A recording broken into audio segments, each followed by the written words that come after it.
ఫ్రీక్వెంట్‌గా అంటే నేనెప్పుడూ సన్ స్క్రీన్ అన్నది వాడలేదు. నా పర్సనల్ ఎక్స్‌పీరియన్స్ వచ్చేసి చాలా గ్రీజీగా, స్టిక్కీగా ఉంటది, ఆయిలీగా. మన క్రికెటర్స్ కూడా చూసినట్టయితే ఇట్లాగా వైట్ కలర్ మ్యాట్ లాగా ఉంటది. మరి అంత స్టిక్కీ సబ్స్టెన్స్ రోజు అప్లై చేసుకోవాలంటే కష్టం కదా!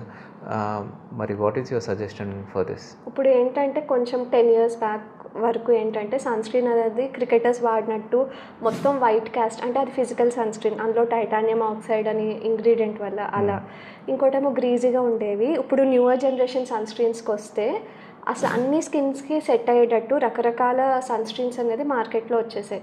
అదే ఒక డ్రై స్కిన్కి చూస్తే డ్రై స్కిన్ ఉన్న వాళ్ళకి జిగురు అవసరం, సో వాళ్ళకి అలాంటి సన్ స్క్రీన్స్ వాడచ్చు. ఒకవేళ నార్మల్ స్కిన్ కానీ లేకపోతే చాలా ఆయిలీ స్కిన్ ఉండొచ్చు, అలాంటి వాళ్ళకి ఎలాంటి సన్ స్క్రీన్స్ వచ్చాయంటే water based sunscreen, invisible water. అంటే ఇలా రాయగానే సన్ స్క్రీన్ లోపలికి వెళ్ళిపోతుంది, అసలు రాసిన ఫీలింగ్ తెలియదు.